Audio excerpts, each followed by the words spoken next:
Welcome to the dangers of Galarian, my fellow adventurer. My name is Model 42 and today, in this new monster guide, I want to show you the upgraded Wyvern, a creature that was kind of disappointing in first edition, and now is pretty badass. Stay till the end to get some tips on how you might use this skinny dragon for some early boss fights and how to make it an unforgettable story. Let's go.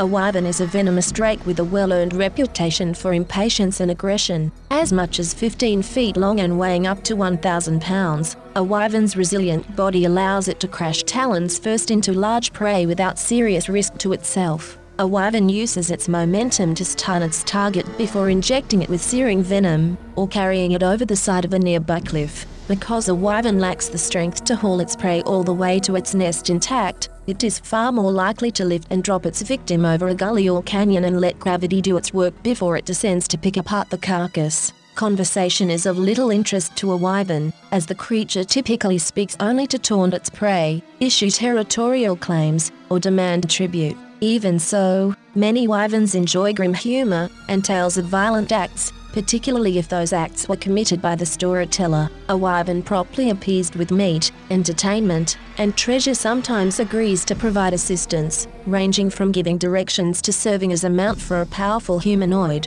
However, these arrangements rarely last more than a few weeks before the wyvern's pride, malice, or insolence inspires it to flee or even betray its allies. Only the truly cruel can cow a wyvern into servitude for an extended period, as most wyverns are so self-interested that they go out of their way to avoid helping others.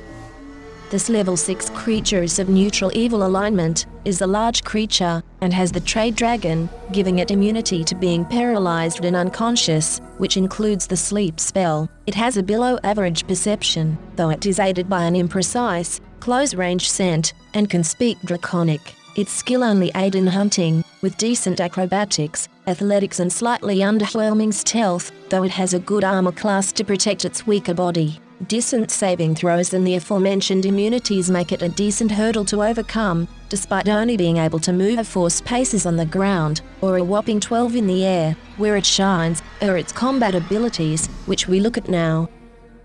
First up, it has 3 melee attacks, a +17 fangs attack, a +17 claws attack that can grab a target with an additional action, and a +15 stinger attack, that is poisonous, which we are going to look at later. Since it is one of the highlights of this hunter, it also has 2 reactions that it can use, though only one each round. The first is a normal attack of opportunity, which allows it to use its melee attack more often, and the reaction, Savage, which it can use once a target critically failed to escape its grab, and attacks the target with its stinger.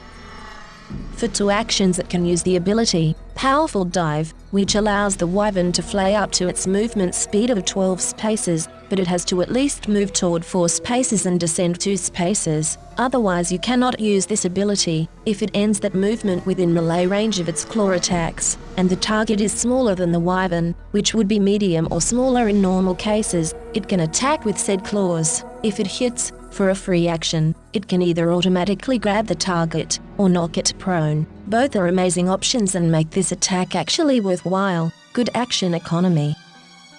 Another ability would be Punishing Momentum, which costs 1 action and can only be used if the wyvern grabbed a target with the Powerful Dive ability in the same turn, allowing the wyvern to move up to 6 paces, carrying the creature it grabbed, and dropping it at the end of the movement. Normally, this would maybe deal 15 bludgeoning damage if he flew straight up, but if there is a cliff nearby, and I want to emphasize this strongly, if there is a cliff nearby, this will kill the player most likely. If there is no cliff, well, the wyvern can, instead of dropping the target, make a stinger attack against it with a +2 circumstance bonus.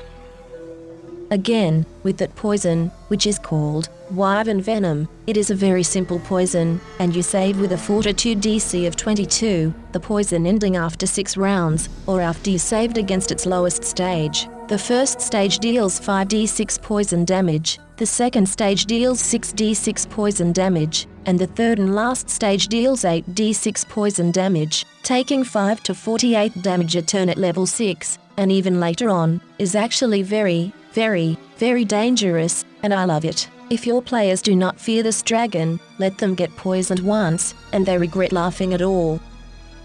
Now, with that said, how do we use this in a game? Since it is a simple beast, just make it an enemy that haunts a village or town, or that is terrorizing a valley, killing everything and everyone on sight. A typical task for a hero to overcome, especially young ones. This will be an extreme level threat solo boss for a party of level 2 adventurers, so maybe not use it this early, but letting them face off against this at level 4 would be an epic fight to witness, giving them their first glance of actual heroism or bounty hunting. But, as the lore suggests, these dragons have a personality, and a really sadistic and impulsive one at that, which you can use very well to build one or more quests around. Maybe he ambushed the players, but instead of killing them, he makes them a deal. There might be a camp of bandits, mercenaries or something else in his domain that he cannot fight against alone, which he will admit only with a slight hint of disappointment. But if the players kill all of them, the more brutal the better. Not only will the deal be honored, he would gift them with a special item from his collection, and after that he demands they leave his domain forever, since next time, he will eat them. He also could be holding hostage a noble lady or princess, toying with her and her family, and they players need to rescue her, but then find out that either the dragon is a cursed person and the noble lady is a witch, holding that person captive, or the lady is actually in love with the wyvern and they want to be together, only masking this as a kidnapping, since the parents would never understand. And just as with most monsters, especially since the wyvern has a sort of intelligence, giving it the epic adjustment or some class levels will greatly increase the potential of this beast. How about making a wyvern king, with levels in fighter, including the sorcerer multi-class feats, having a harem of wyvern rogues and witches at his command to take down a kingdom that he is craving as a new home. This is what I love about role-playing games. You can make them whatever you want, and still keep it faithful to the lore of Golarion in our case. You'll find the wyvern on page 133 of the first bestiary. And now, at the end of this video, I thank you so much for watching and hope you want to see more content like this in the future. Until then, please leave a like, subscribe for more content, and write me a comment what you think about this creature. And if you go trekking around in the woods, please watch your steps, since I highly doubt you want to know how it feels getting cliff dropped by wyvern. Take care.